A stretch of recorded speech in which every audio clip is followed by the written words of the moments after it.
Evening, everybody. I'm here tonight with the academic agent just because I was bored and felt like having a chat, and AA was like, "Sure, I'll come on." Evening. Hello. There we are. As always, the pinnacle of what is it? Social interaction is AA. You know. Just for fun, I've pulled up. I've asked AA's Discord and my own to throw a few questions at us, sort of similar to the Q&A stuff, but I have some interesting questions which file off some of the other ones anyway as well, so it should be fun. One would hope anyway. I hope people have been enjoying my new, even more dry videos that I make. Yeah, this is one thing people like. So there's a lot of speculation right now that you've killed Sly Sneak. Yeah. The theory being that either you've fused with him in some way, shape, or form, or Right. that he has murdered you, and that Sly Sneak is actually become you and usurped your position, like mainly due to your sign off now being "Get out." I kind of like. Do you know? I stole that from Frank Skinner of all people. Oh wow! Okay. Yeah, it's a tiny in joke for listeners of Frank Skinner's podcast because, well, I mean, from about 4 years ago. Yeah, I was going to say, is he still relevant? Frank Skinner had this ongoing thing about how to sign off, and he was unhappy with every single he was like goodbye. You know, he couldn't find it, and he ended up settling on saying now get out. And I don't know, I find it kind of catchy, so I've kind of stolen it. Fair enough. The let's see what chat's saying just generally. Save some death for the rest of us. Yeah. And then some people asking about helicopters and why it's a meme. I said Purity Spiral Discord server is AA's Discord server. Whereas the Discord server themselves say Purity Spiral, well, that's the purification process. Let me say, why does AA always stream after midnight? Well, there is a perfectly rational explanation for this. Mm-hmm. It's because I need to wait for the bloody missus to go to bed, don't I? Oh, of course. She we were talking about your missus actually in Discord earlier, and we were saying that we think it's a front that you keep telling us that she's like high Tory, and secretly you have a fetish for the left, and she's a blue-haired feminist. No, she's I mean, yeah, no, I think like a lot of people, she has moderately patriotic views on things. Just say that, and kind of, I don't know. I would say she has a lot of natural common sense. Unlike me, I'm like a true academic. I have no. You don't realize when someone's threatening you. That's what it is. I have I've got good stats on common sense to show that common sense is real, but I may not actually have that much yourself. Yeah. There's people are now attributing quotes to you, right? So I never sleep because sleep is the cousin of death. That is Coolio. No, I never sleep because sleep is the cousin. I think it's Coolio from Gangster's Paradise, isn't it? That sounds about right. You can't trace a shotgun blast, AA. Yeah, well. When talking to a communist, AA, you can't hear a knife. The gay part is just the fact that I like men. Well, I mean, it's only gay if I look back at him. I don't watch anime, and then some word I can't pronounce, which I assume is an anime word. I don't watch anime. It's for you know. I mean, it's very weebish, isn't it? It's for incels. Yeah. If you were the chaps, you get the zaps.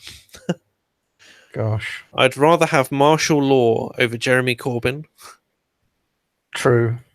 If I was a yellow Sadiq Khan, if I was a yellow blimp, I would want to ban knives too. I have to say I'm not that keen on the Sadiq Khan balloon. I think it's very childish. I think it's childish as well. I do like the fact though that the excess proceeds from that particular fundraising campaign are going into a campaign to attack his policies, though. I do like that. I think that's all right. I just think we need to get out of the balloon phase of protest. I mean, Yeah, I mean, like protest in general is a bit shit, to be honest. it's just embarrassing, isn't it? Well, it's like what protests do actually change minds? Very few of them. Even the Million March against the Iraq War did very little. So I did just see that there's been this protest going on in Germany for 3 days, though. I saw. yeah, it's pretty brutal. Did you see that? Vaguely, but I can't even remember what it's over. I saw that it's about that there was some migrants killed somebody, and they've been protesting for 3 straight days in Germany. I saw Katie. Oh yeah, like an anti-Merkel march, was Yeah, it? Like anti-Merkel, and I just was like, oh, what the hell is this about? I haven't heard a word about it, and I just googled it, and I mean, surprise, surprise, all of the newspapers are trying to sensationalize it, you know, protesters clash with police and all this sort of stuff. But as far as I can see, it's been relatively peaceful, you know. So, oh, one would hope so. Let me just see. Right, there you go. AA watches anime. Don't lie. Sly Sneak watches anime and plays gay games, but AA doesn't. I mean, he did play a lot of games. I will say I have been playing video games again. I've been playing RimWorld quite a lot this week. Oh yes, I know the game. And I'm trying to remember which a subscriber of mine bought me RimWorld. Yeah, it's quite expensive. It's like 25 quid, I think. Well, I've got this long-standing rule that I won't buy any games where you have to click to move. No, just you won't buy them in general at full price. Okay, yeah. On Steam, like I refuse to pay full price, and in fact, for a long time, I had a rule I wouldn't spend more than a tenner on a game. Yeah. As in, I'd wait until it came down sufficiently that it was less than a tenner. Yeah, I understand that. Yeah. But RimWorld never ever goes on sale. No, it never does because it's always in early access, and it's just like a friend of mine bought it for me actually as well, like 23 quid, because they were like, "It's amazing, you need to get this." Yeah, it's a similar deal, and it was actually Christmas. I want to say it was Ginger Bill who bought that for me at Christmas time. You know, Ginger Bill is trying to reinvent himself. As what? I don't know, but he's formed a YouTube channel that's not Ginger Bill. Oh, is he really? Yeah. That he keeps talking about. Did he want to let people know about this, or? Vaguely, but I don't know whether or not he's ready exactly yet. So when he is, I'm sure we can send it out for him and get him a few subs here and there. Yeah, for people with sub to Ginger Bill. Is it economics or is it some techie stuff? Is it? I have absolutely no idea. He's just mentioned in passing that he's forming a new one that's unrelated to the moniker of Ginger Bill. I see. All right. And that sort of thing. I'm a well-known friend to the working man. Now let me tell you about my elitist triangle, AA. Also true. Also true. Let me see. Try out Factorio. It's better than RimWorld. I've played Factorio. Whereas I haven't. Yeah. Factorio is very, very like OCD the game. You know. Isn't that your whole deal though? You know, Dwarf Fortress. Yeah. Well, you see, RimWorld is basically like a slightly dumbed down Dwarf Fortress. I only started playing it properly this week. I clocked at 43 hours. I mean, strong. That's not bad. It's quite good. I kind of wish for a little bit that it had multiplayer, but I understand that would be very hard to do with the way the game works. I have no desire to play with other people. Oh, of course you don't. You're one of those strange insular people like that. I found it's kind of really hard when you first start. I mean, that 43 hours isn't just one game. That's just messing up over and over again. It's very easy to just get ruined with it. Like when your best shot happens to be a half blind man, that's when you know. And it's that's very much like Dwarf Fortress, you see. So RimWorld is scratching my Dwarf Fortress itch because, I mean, Dwarf Fortress is one of those games where you kind of have to I don't know. It takes some getting into. We want Yeah, to know what No, you're doing, it's less of a difficulty curve and more of a difficulty cliff, and right? so you need to plug away with it. So yeah, okay. So I got some questions now from not just chat, but from the Discord server as well, which I promised them I would prioritize. So the first of which would be how long, considering your recent changes in morality, for example, on believing that sex is something that should only be pursued for reproduction and not pleasure, Yeah. until you become like a full conservative Christian, a la Peter Hitchens. That's not going to happen. Just can't. You can't believe yourself. You can't bring yourself to go full. There's a man in the Well, sky. I mean, the thing is that I broadly think that the traditional morals are correct. The virtue ethics morals, the Catholic morals. Yeah. However, as a classical liberal, I always think that these things should remain private Yeah. and are not, I will never be an evangelist for my own personal morality. And also, I fail dismally at living up to any of the traditional virtues. That doesn't surprise me in the slightest. For a start, you're the wrong color. I mean, what? Like Jordan Peterson, for instance, takes great offense if anyone says, "So do you believe in God?" to him, because he's like, "How dare you ask me that? That's so damn personal." Yes. And I just want to react to a couple of comments I can see here. Yeah, sure. Sidney Saylor says, should have become an academic so I could spend 46 hours a week playing a game. I will say, I was on annual leave last week. So I've been on leave. You get annual leave, do you? I mean, yeah, yes. And it is still the summer holidays, technically. So, yeah, technically. I should be working on my book and stuff, which I have been doing. So yeah, how long until that's supposed and to also, I'm working on my next book. The one that's coming out was written long ago. That was finished last year. I never just play games, though. I will always be listening to an audiobook while playing said game. So technically, I'm researching all that time as well. I see. Whatever helps you sleep at night, But it's true. I mean, you can get through a lot of material by playing a game like RimWorld and listening to audiobooks. Yeah, I can tell who's watched your latest was it inequality video, because people are like top 10% problems. Well, I was a little bit surprised I was in the top 10%, to be honest, but there we are. You've somehow drifted in there.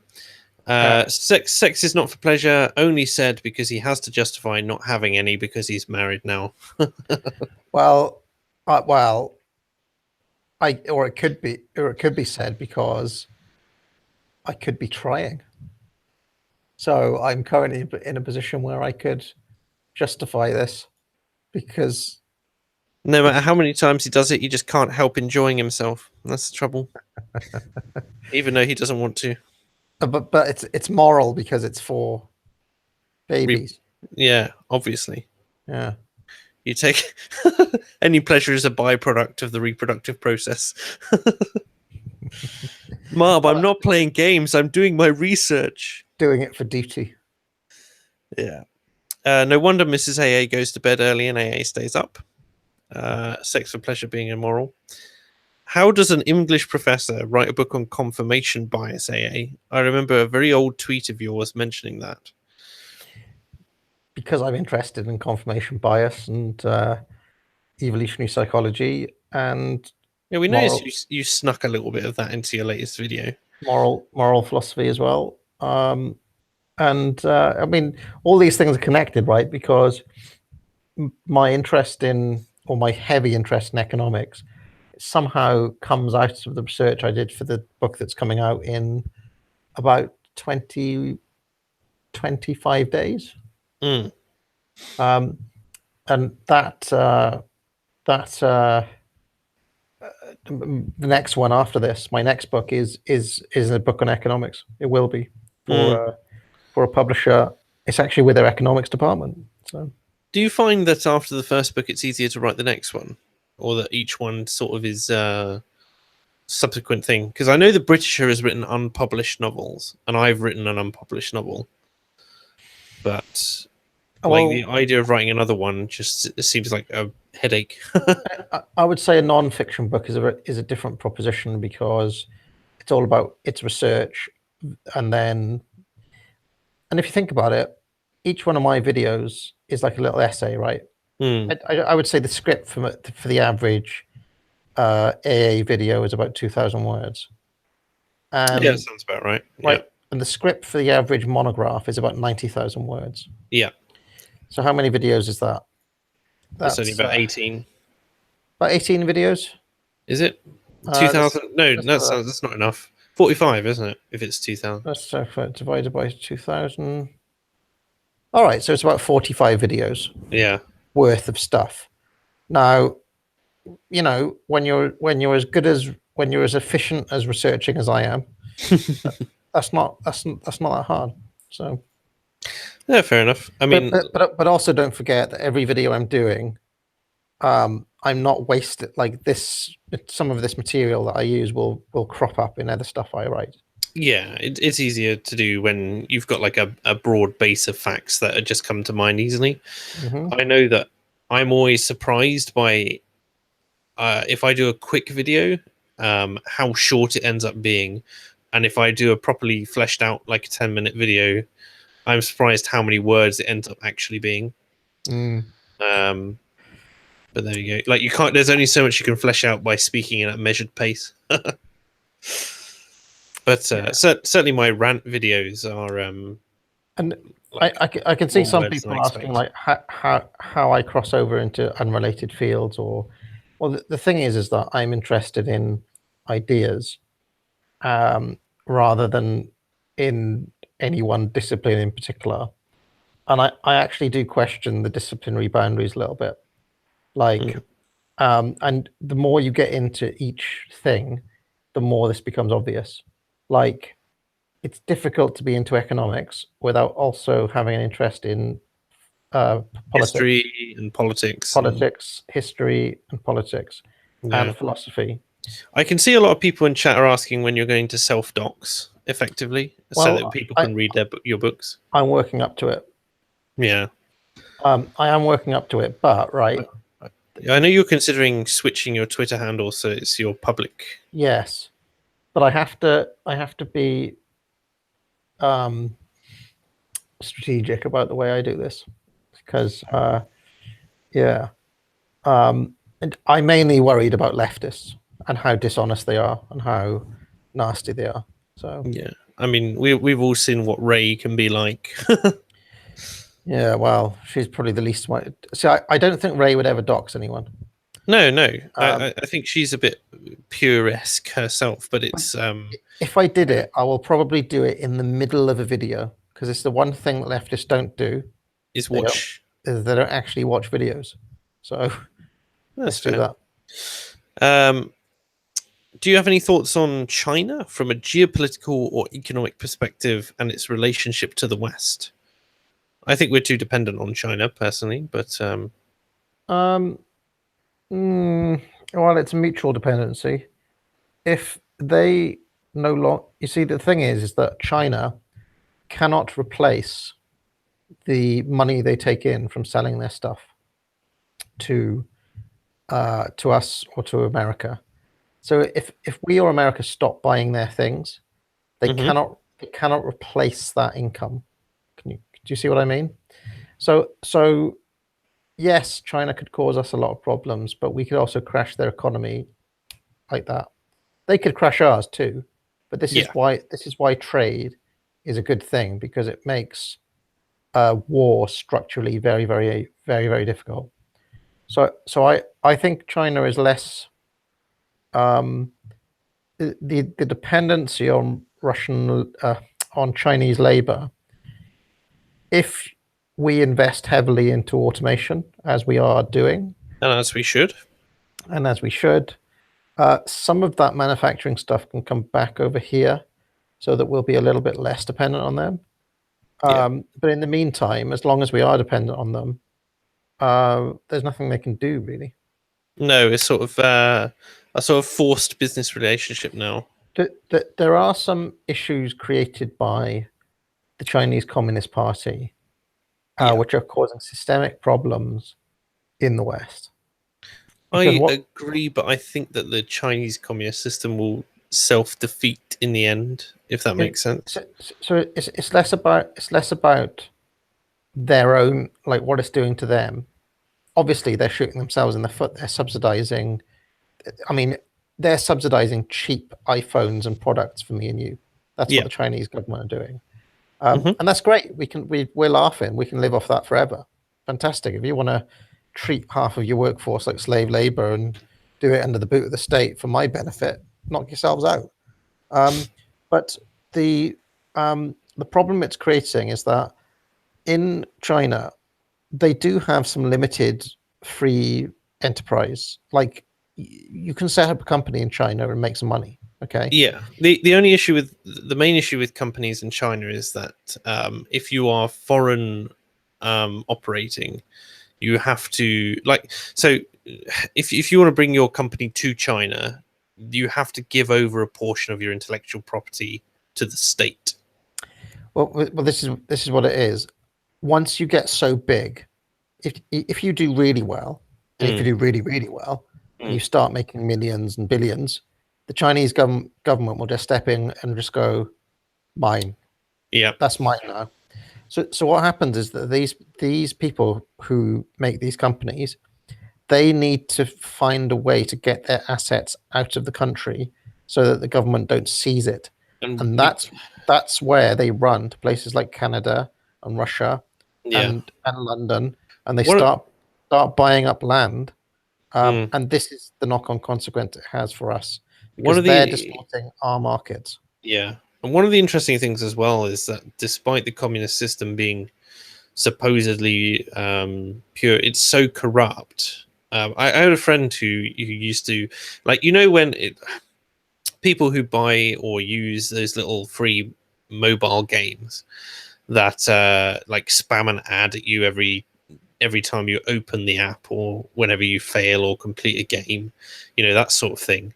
I don't play them myself, but obviously I've seen them, like people who play Candy Crush or whatever.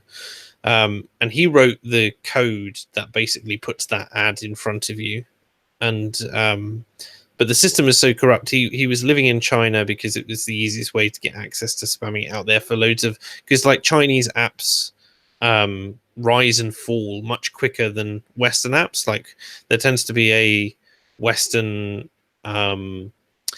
the West will only fund something if it's becoming successful, whereas the Chinese will fund like say 1,000 apps and see which ones work. Oh, And so he would make a lot more money out there. But he used to play a couple of games online, and basically he lived off the income that he made from writing this tiny piece of code. But he would bribe the people who interacted with the Great Firewall of China, because every few months they would block his game that he liked playing, and he would just go over there and throw some or whatever the Chinese currency is at them, and they would unblock it again. Like there are huge systemic issues with the corruption there. Wait, I mean, obviously they're the Communist Party. yeah, I mean, there are only two. I mean, I've tried to say this before. There are only two forms of government, mm. but one which is corrupt and one which is not. That's literally it. And I don't. and I don't think you can. I don't think you can remove corruption entirely from government, though. but right, it's a question of degree. Mm. But it just comes down to, if me and you make a deal, Yeah, are the laws of the land going to uphold that, or yeah, can I slip? Can I do an under the table deal with the judge or with the decision maker who matters, in order for them to look the other way? And that's yeah. a lot harder to make happen in London or New York than it is in Mexico or indeed in China. It's like whenever you get sort of the leftist sort of activist movement who condemn something which has gone on. Usually it's their fault, but they don't realize it's their fault. So like take like rape and stuff like that, particularly at a high level. Like you get government officials who commit some immoral act, and the whole of society condemns them, and particularly all their peers condemn them, and then they usually end up going to court. And even if they manage to dodge things from legal perspective, they are like the people who know what's going on in that scenario. They're ostracized, etc. And there's a huge number of issues for them if they wanted to get work again, and they're effectively publicly blacklisted. Whereas in places like in purely corrupt systems, that doesn't happen. It either gets swept under the rug and the public never hear about it ever, or people just shrug and go, well, the system's corrupt. You know what I mean? Pretty much. Adherent of Lady Columbia says, when are you two going to stream on Unpopular Opinions with Styx, Hex and Hammer? Well, the trouble is that I don't know Styx, Hex and Hammer. So I need an in. Maybe I need to ask Sargon to introduce me to him. But also, I don't know what me and Styx would actually.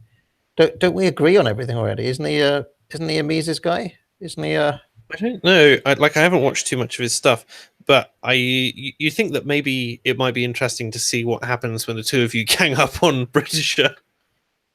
Well, and probably myself as well, although I'm more flexible, I guess, than Britisher. Maybe I do. The thing is about Styx is that, I mean, in any given week, I can watch like 10 videos or something. Yeah. And Styx is one of those people who, whenever I look at, like, oh, what are the people I'm sub to? What have they been up to? Mm-hmm. Like at the moment, Styx 27 videos since I last watched one of his. Yeah, it's hard. How do you keep up with that? Yeah.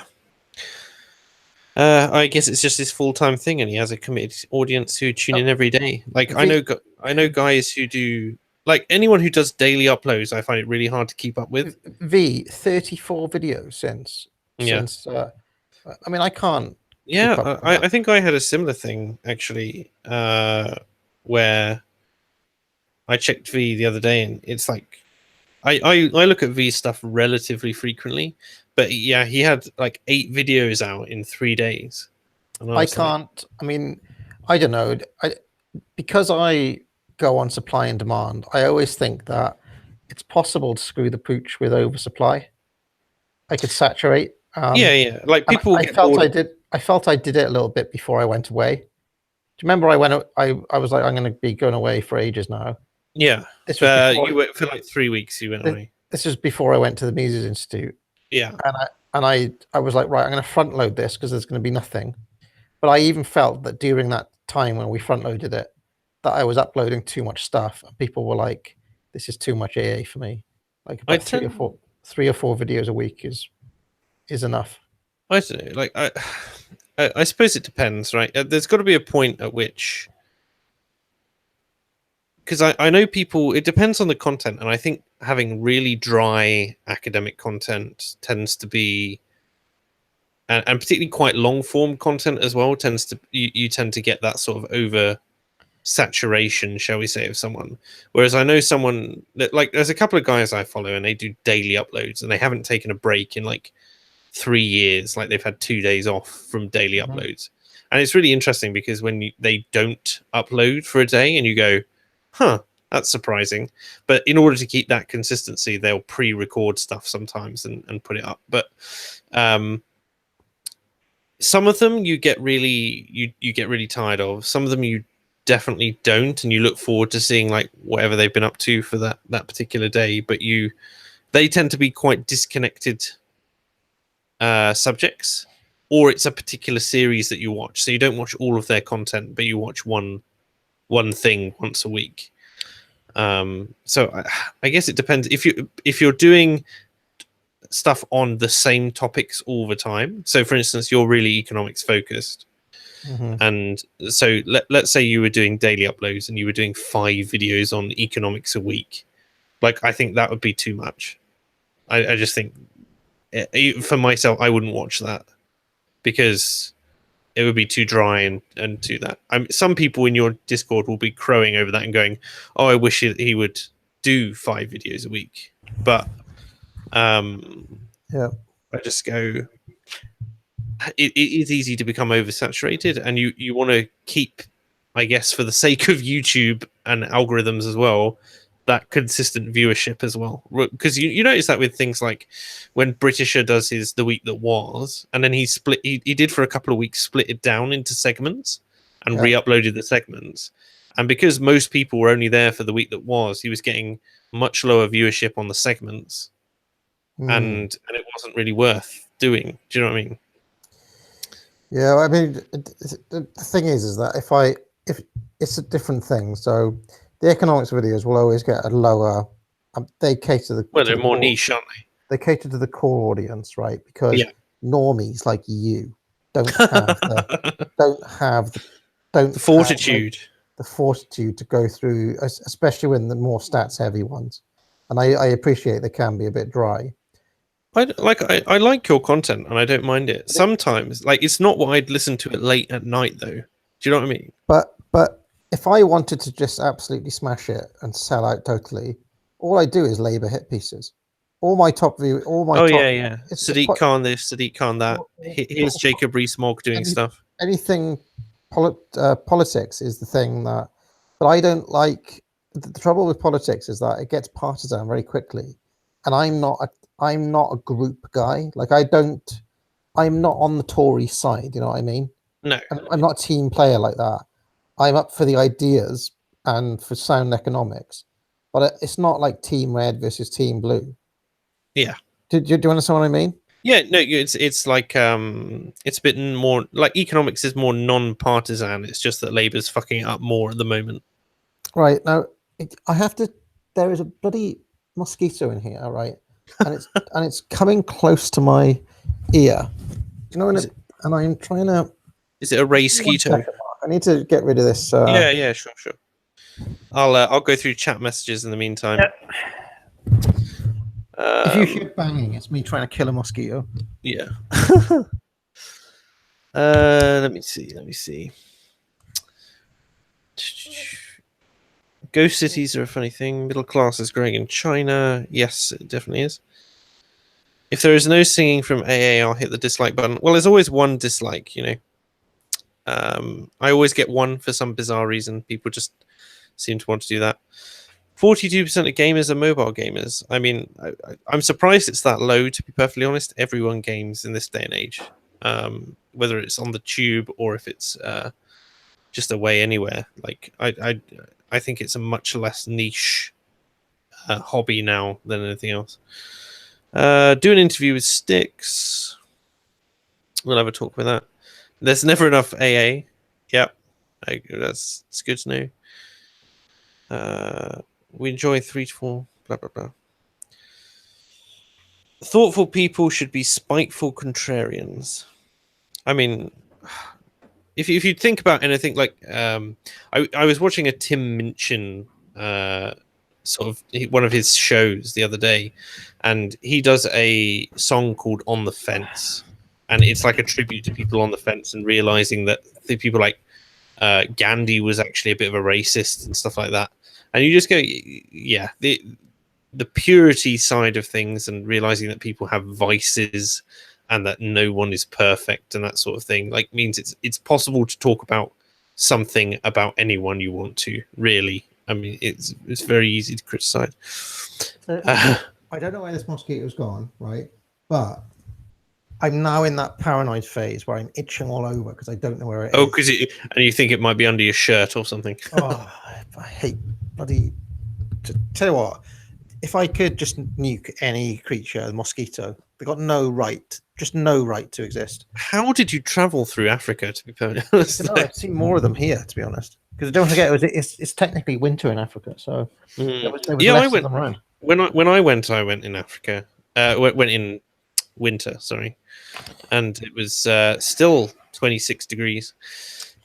The people were putting $drop mosquito in chat, which I love. And people are commenting on your comment about having too much of you, right? So I think some of your core audience must be here because we have too much AA, says the guy who streams 3 hours of random topics disguised as unpopular opinions. Although we do love those streams. Yeah. AA has a life and needs the time to his family. Some others don't and have free time. There can never be enough AA. There can never be enough AA. I don't know. I think if I streamed every day, people would have enough of it. Yeah, people can be keen, but there you go. Mosquitoes are clearly socialists, but ticks are most worse. insects are, aren't they? Core audience gang, that sort of thing. This right, stream. Let's get on with it. More questions. We can do more questions. What are our thoughts on the various wars that the US or the West has fought or been involved with to stop the spread of communism? So things like Vietnam, were they all fully justified? Vietnam, Korea, funding the Mujahideen, Didn't we do this one to fight the Soviets? Also do more geopolitics. I think we've already done this one. So yeah. if you want an answer to that one, go back to the Q&A stream. The gold standard in the Federal Reserve. Is it still your opinion that all currency is fiat currency? We did these. We did that. We did every single question. Is it ever justified for the government to interfere in culture? I don't think so.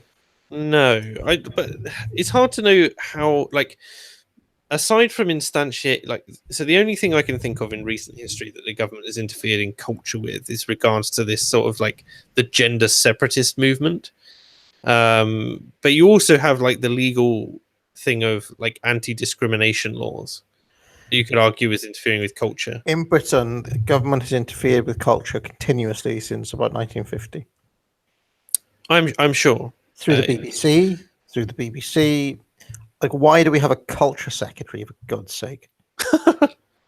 Yeah, always forget that they exist. No, I mean, the government do interfere in culture all the time. Funding for stupid little art projects. Okay, and all the rest of it. So here's a question just from me, right, as a separate thing. Sorry. Because I was having this conversation with my dad, of all people, the other day, because he was like, we don't give nearly enough in foreign aid. That was one of his things. He Incorrect. Said, Show him my video. Show him my video. The economics of foreign aid. Like, the economics of foreign aid, and I was like, for a start, foreign aid. I said that the issue is not the altruism that foreign aid is. The issue is that foreign aid is not altruistic, and it does not. It's effectively a corruption budget. Mm-hmm. It is not spent on that. And he was like, I need to see some stats on that. Yeah. So show him my video. So there you go. I'd forgotten you'd done a video on it. So, but also it distorts the local economy. It breeds dependency. Well, no, it distorts the local economy. If you're in a place where the average annual wage is something like $400 for the year, okay, and you're paying a guy $100 a day to drive you around, do you have any idea how much that wrecks the local economy? If you're a rich, well-funded Westerner in one of these places that is dirt poor, mm-hmm. all of the capital will reallocate to try to sell you stuff because there's no incentive to sell to the peasants down the road. So all of these people need water and things, mm-hmm. and there are UN staff in these shops like buying bottled water for £2 a pop. When the market rate is like 20 cents. Yeah. Right. Do you understand? So foreign aid is an absolute disaster. And if your father is less is not keen on watching YouTube videos from me, for example, there's a really good book that I use as my main source on that. Let me see if I can find the name of that book. Jonathan Foreman is the man. Aiding and abetting foreign aid failures and the 0.7% deception. He has done fantastic work there on that, and I would I'd recommend either watching that video or following my link, and he'll be able to see the utter devastation of foreign aid. What they should do is invest. Investment is better than aid. Yeah, set up a factory there. Or fund money to set up a factory. That'll give people some jobs, and that will be a way to rejuvenate the local economy, not distort it. Good to know. Okay, here we go. One more thing on that. Sure. people who get their knickers in a twist about sweatshops and things like that. That's another massive economic fallacy that people that's a make. funny one. Like I was looking at the Nike factory in Jamaica, I think it is, and it was looking like they're going, oh, they pay these people like £1.80 a day or something like that to make this stuff, and they fail to realize that the median income per week or something like that is about $4 anyway. So they're paying above market rate to these people, absolutely. to the point where they've had to install cash machines on site to prevent their workers from being mugged on the way home because everyone knows how much better off they are. Yeah, I mean, it's a classic thing of judging them by like Our the standards. standards of London or something. Yeah. It's such. I mean, I tell you what, even better than watching that, just read. I mean, it's such a cliche at this point. Just read. No, you don't need to say anything else. Just read. Just read basic economics. Has any topic you can possibly think of. Sowell kills it in there somewhere, including this one and including the sweatshops.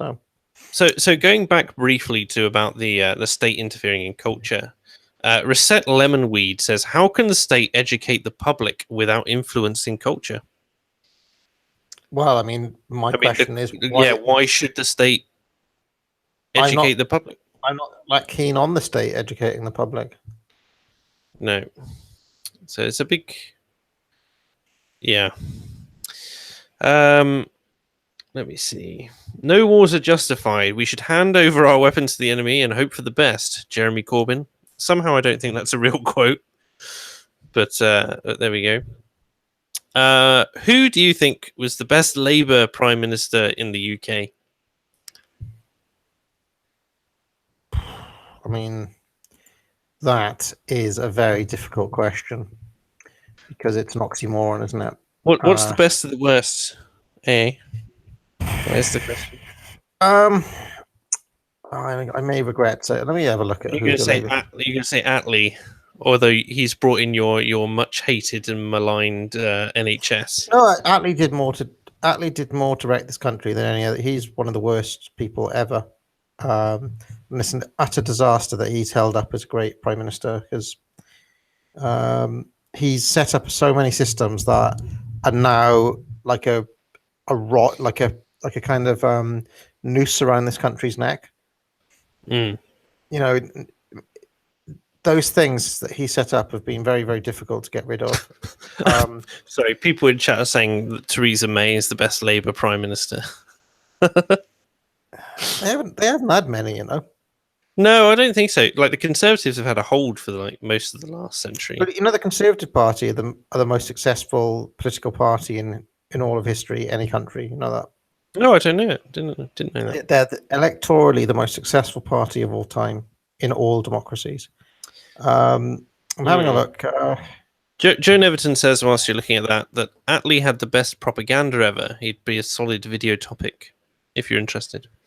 I might do one on Attlee one day because I think it's one of those things that, especially, you know, if you grow up in a Labour area, that you'll only ever hear good propaganda about him and Nye Bevan and all these wankers. Whereas in fact, if you go into it, you'll find a whole lot of Vision of the United in there, and you'll find a whole lot of unpopularity about many of those things at the time, like those, you know, bringing in social housing, which are high-rise flats. Do you think anybody wanted that? There's a really good film, a documentary film that's 70 minutes long called Who Cares? And it's about them. It's a documentary set in Liverpool. Yeah. And it shows them tearing down the old Victorian houses to put up the high-rise flats, and the effect of those people when they were moved into that social housing, and how much it devastated like the lives of these old women who lived their whole lives on these streets and things. Yeah. Again, it's something that nobody ever talks about, right? But these are the genuine effects of that Labour government. What's your thoughts on Tony Benn? I mean, compared to Corbyn, or compared to current politicians, he was at least well-read and smart. He was very erudite. I think he was quite erudite. He was good at putting across what he was thinking. Of course, with that said, he was a complete idiot in everything he stood for. But at least he was an erudite idiot. I'll put it that way. And I probably have got more respect for Tony Benn than I have for Jeremy Corbyn, because Jeremy Corbyn is literally just like empty. Do you know what I mean? Like he's just The man is vacuous. Yeah, he's a vacuous airhead of a person. Whereas at least Ben had some, like he'd put some thought behind his ideas. Although, all ideas from the left ultimately are bad. I was reading Bertrand Russell's In Praise of Idleness earlier on, and the amount of sheer Vision of the Anointed crap in there is embarrassing. And Bertrand Russell's like one of the greatest British philosophers of the past 100 years. But when it comes to economics, he's absolutely clueless, absolutely hopeless. I can't answer this question because there's only been like 5 Labour prime ministers, and they're all crap. So fair enough. But there you go. Silly Sailor says Tony Benn was one of the few people who came out of being interviewed by Ali G looking like a better person. Yeah, that's true. And Avinash, the other one was Mog, of course. Yes, he does. He did look. He's fabulous in that interview. If you haven't looked at it, chat, then it's worth watching the Jacob Rees-Mogg interview with Ali G, because he handles it like a champ. Joan Everton says the NHS needs to collapse before it will be abolished. But it won't collapse because they'll keep on sticking more and more money in there.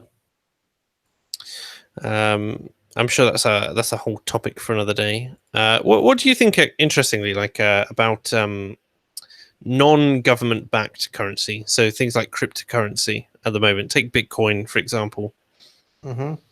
Do you have any deep feelings about that? Well, I mean, cryptocurrency to an extent bears out a theory that F.A. Hayek had, if you really want to go into it. And it essentially proves him right that competing currencies on the market could work. But Bitcoin's an interesting one because it's effectively pushed only by the traders who do it, and so it's one of the only currencies that applies itself almost completely rigorously to the many data sets and predictions that the traders make. So you know how the graphs go up and down, and when they predict they're going to go up, and they have all their technical analysis stuff. Mm-hmm. Bitcoin follows technical analysis like no other currency currently does. I will say all of that financial analysis is shite. Oh yeah, I think it's absolute BS. But the fact that it follows as closely as it does is a testament not so much to Bitcoin's stability as in following the market, as much as it is to traders rigorously following their own methods to trade. Well, one of the things I'll say about crypto is that it could work if they if they didn't use it like a tap. If the guys who control crypto tried to ape the difficulty of like mining gold out of mountains. Does that make sense? You mean like proof of work? No. So one of the issues that with currency at the moment is the ease in which for lack of a better term, to create the British government can just print money. Okay, yep. They can inflate. They can create inflation just like that, and it's very easy. Whereas it was a lot harder back when they had to mine gold out of the mountain. Yeah, which is why they have a mining algorithm, as it were, for Bitcoin. For instance. So crypto, if they try to ape gold, it can work, because that's the only reason that gold-backed currency is preferred by libertarians, is because of the difficulty of getting gold out of the ground, which limits the effect. It limits how much you can do that. But on top of that, the competition and the Hayek stuff around the free market currencies is kind of exciting.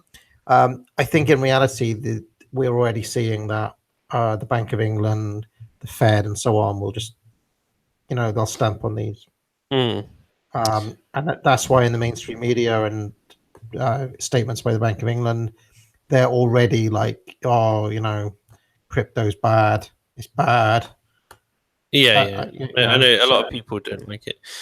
I'm just going to respond to people in chat who are saying just go back to the gold standard. I think we should go back to shaving cream, to be honest. So I hear shaving cream should be the new gold standard. I hope that most people. I bet you anything there's more gold than there is shaving cream in the world. You reckon? I don't know. Shaving cream. There's a lot of shaving cream, to be honest. Yeah, but there's a lot of gold too. Fair enough. I did see a fun video actually by Thunderfoot earlier talking about like how difficult it is to melt gold, like to the point where you can set a diamond on fire and it still won't melt it. Now, I hate to embarrass you on your own channel, Mark, but what are you still doing watching Thunderfoot? Like his scientific stuff, man. None of that rubbish. None of the other rubbish. No. There's no excuse for watching Thunderfoot in 2018. Absolutely. Science or not.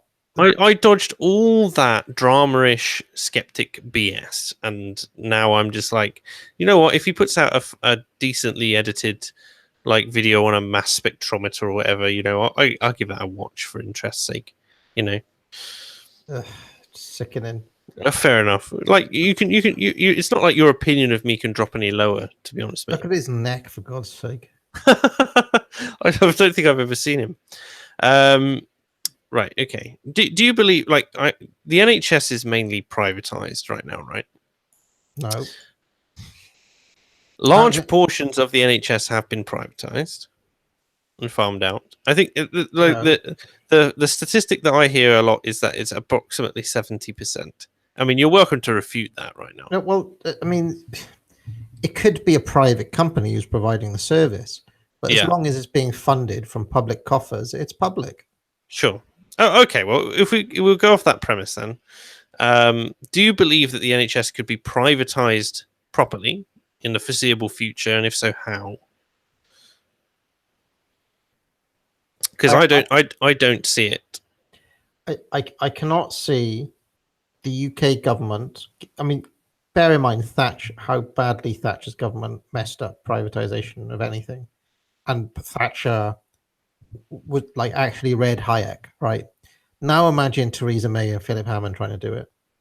I mean, I still think it's a miracle Theresa May can get out and get dressed in the morning by herself. So the only way it could be done is if Mog was given full control and got to appoint every single civil servant put in charge of it on top of that. There's no other way of doing it that I can see with the current, that's just the people. In terms of the actual mechanism, it's pretty difficult. Like once something's been socialized, you have to just I mean, this is going to sound terrible, but the best way to do it would just be to scrap it. Just completely scrap it and don't replace it with anything. That is your opinion. What do you mean it's my opinion? You don't think all of the health companies and all of the insurance companies wouldn't immediately fill that void? You don't think the sheer demand for health would create, I think it may create an interesting system, yeah, but I'd need to do more research, right? So I can't really not create an interesting system. It would create massive opportunities for it would thousands of businessmen to fill that void. And I can't This is one of the problems. This is one of the problems I have with the NHS, right? Because I'm not well read enough on the NHS to be able to make a kind of proper judgment. It doesn't matter about the NHS. You scrap it, and so there's nothing, right? Ground zero. There's no healthcare in the UK. It would create so much business opportunity, and the competition in itself would drive down the prices because they're all trying to fight it out to have the cheapest MRI, or to become the new market leader in that space. But of course, head would explode if you create. I mean, at the moment, you can't even criticize it. I mean, have you seen what the people? Do you want to kill nurses, AA? Well, I mean, That's basically what they're like. Kate Andrews from the IEA. Yeah. She goes on TV and she's been on, I've seen her and she's very, very level headed. She's not politically partisan. She is, she's got all the stats and she gets called everything under the sun just for even raising valid criticisms of the NHS. So we're so far from that. That is, I think we're a long way. Okay, so moving slightly on, I think we'll run for like maybe 20 minutes more at most, and then we'll kick off. But how does one balance the concept of freedom of association or discrimination, shall we say, in a business sense, and free markets? I've been thinking capitalism leads to the eventual elimination of freedom of association simply due to market forces. I don't understand what you mean. I think the idea that in a free market, like trying to appeal to everyone, I've been thinking capitalism leads to the eventual elimination of FOA due to market forces. How can it? That's what I'm trying to work out. It's not my question, you understand? So I'm trying to... Well, the question was written by an economic literate, wasn't it? Based Liz? Why did you ask this question? No, I'm joking. There we go. As no one else seems to be able to explain the question as well. Maybe if they flesh it out another time, we can go into it, but not tonight. How do you see the split in the Conservatives between the ERG and the Remainers, and the in Labour between Corbyn and the Blairites being fatal to either party? Corbyn has spent the last 3 years purging the Blairites. So there's a chicken and egg thing at the moment, because it's who moves first. It will be fatal for the Tories to. So this is the thing: the Tories need to knife May, and Boris needs to take over. But that could David Davis. That could create a split where the Anna Soubries and all the wets like lurch off into some new centrist party, right? But it would be fatal. Oh, sorry, just to interrupt. Pay attention a second, Mark, okay? It would be fatal, okay, for the Tories to pull the trigger before Labour do their own version of that split. So at the moment, that they're all watching each other, and there's like a first mover disadvantage problem. And that's that we've been stuck in that for about 6 months now. The SDP splinter didn't kill Labour in the 80s, says Liberals. It absolutely did. Labour were out of power from 1979 until 1997, and when they came back, they were nothing like the party which they came from. They were Tony Blair's party. So yes, it did absolutely destroy Labour. Speaking of the new centrist party, have you seen that it's dissolved due to infighting? Oh Christ! So the one which the Love Film founder chucked 50 million at is gone. Oh. Before it even formed, it's been completely ruined. How do we deal with inflation? Is that and people are saying print more money? No, that's how you cause inflation. Yeah, isn't that the standard thing? Like, as soon as the government starts printing money to deal with inflation, you get hyperinflation. No, the government print money in order to cause inflation. Why would a government want to cause inflation? Because inflation is a stealth tax for, like, you're basically taxing tomorrow to pay for today. That's what they're doing. I know inflation in the US and the UK is typically caused through loans, although I'm not literate on exactly how. They use a process called quantitative easing now. Yeah. But all of this stuff, all they're doing is they're trying to get money now by borrowing it from the future to pay for something like the NHS or pensions or something that they want to pay for today. And they're doing it, Mark, by destroying your savings or your parents' savings or my savings. Because if you've got, let's just pretend you've got 20 grand in the bank, Okay. Sure. 20 grand after inflation is going to be worth less in 4 years' time than it is today. And the interest that you get from the bank Well, will be yeah. lower, because remember they do high inflation and they do low interest, and as long as the interest rates are very low, it means that you can't save. The interest that you get from saving is going to be lower than the rate at which they're inflating.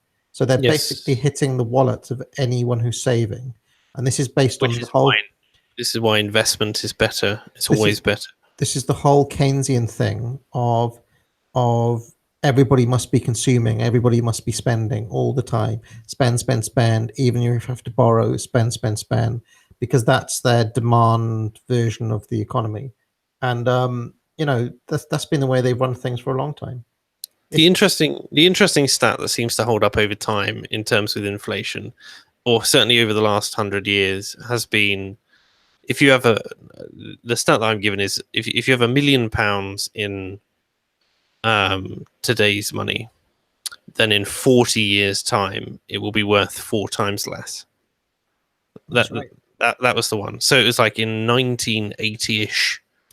If you had £1 million, it's worth a quarter now. And they were talking about this because I remember when, like in the 90s, when I grew up, for instance, like you talk about £1 million and you go, yeah, you could retire off £1 million or whatever. And now most people won't. Saw a big study on how much money it would take for people to walk away from their job. And I think anyone who is economically literate, it was about £30 million. And for people who weren't, it was still about 8 to 10.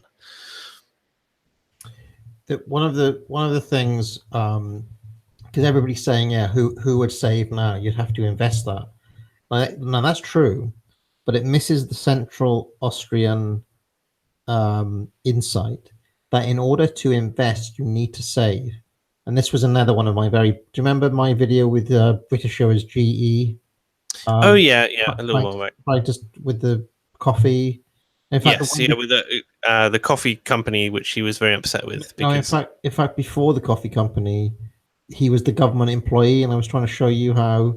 yeah. Right. So, in order to actually invest in the first place, somebody somewhere needs to save. Mm-hmm. You need to save up that money in order to invest it, right? So, this whole idea that you should invest, and never save, well, yeah, but somebody still needs to save somewhere. Otherwise, everybody in the economy is always borrowing. You can't Yeah, have that. Somebody somewhere needs to save in order for someone else to borrow. yeah. So this is that's it. I mean, sorry about the boring economics. Yeah, it's fine. It's not. I mean, look, no, 80% of the people here are enjoying the econ chat. So there you go. Mm-hmm. Is that the end of your? But that's basically it. John Maynard Keynes hated saving, see, because he thought that money being saved was money being wasted. Hmm. It's like, well, what's it doing in the bank? Doing nothing, or what's it doing under that person's pillow? That's unproductive, right? It's not. It's there so the bank can offer a loan. It needs to be spent on something, but actually those people are doing something. They're restricting the money. They're restricting the money supply by holding on to that money. Yeah. So anyway, if you're interested in that, like type in Mises and saving, or Austrian economics saving, and you'll see. Or in fact, probably the best essay on it is Walter Block's defense of the miser.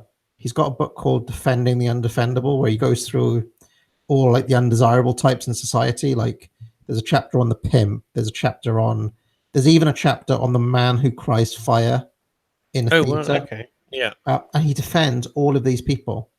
Interesting. He defends the blackmailer, and one of the essays is on the miser. He defends the prostitute, the drug pusher, all of these different people. And he talks through like the nuts and bolts economics of why these people exist. And his defense of the miser gives you basically the perfect defense of spending in like a really easy to read essay. So I watched that. I'll finish us off with some like lighter questions to say. Okay. What's your favorite color? Yellow. I am actually colorblind. Okay, in which side? Because red, blue here.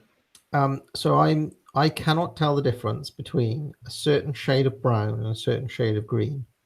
I really struggle with certain browns and certain greens. Mm-hmm. And the reason I like yellow is because I can always see it. Yeah. Fair enough. Quite partial to turquoise myself. Let me see. No, Walter Block does not defend the Marxists, and he'd probably bite your head off if you saw that comment. Yeah, just briefly. Walter Block is the most like pro-capitalist guy in the entire world, probably. So Hmm. he wants to privatize the oceans, Mark. He wants to privatize the oceans. Yes, and he wants to privatize roads. Next, it'll be space, privatized sections of space. Yeah, I mean, to be honest, we've already started that because you can buy a star. He's written a book on like why planet like the moon should be privatized, for example. So amazing. Are nude video game mods immoral? I beg your pardon. Are nude video game mods immoral? Nude video game mods. Yeah. Don't pretend you don't know what that is. What do you mean? Like somebody? So someone modifies a character in a game to appear naked. Are they immoral? Did you say? Yeah. Well, it depends if there's a demand for them. I mean, from my own personal perspective, I think it's moral, but that's a question for yourself. AA now has minority rights. I don't know why. I think Ray just doxed you, as Twitter says something. I see no evidence of this. I can't see any evidence of. I haven't got Ray. I still follow her just for the amusement factor. I've not seen anything. No. Where was I? Right. Do you have any thoughts on tattoos? I think it'd be hilarious if you had a tattoo. I'm very anti-tattoos. You'd have Sowl across your back or something. No, I think they're bad. I'm against tattoos. Do you have any interest at all in normal video games, or can you only play boomer tier spreadsheet simulators? Now, when you say boomer tier, what you mean is absolute Chad level games. Chad level gaming. I mean, boomers can only play like Pac-Man and stuff like that, can't they? I don't know, to be perfectly honest with me. I'm so far beyond that. The spreadsheet simulators. What do you think of? Do you know EVE Online?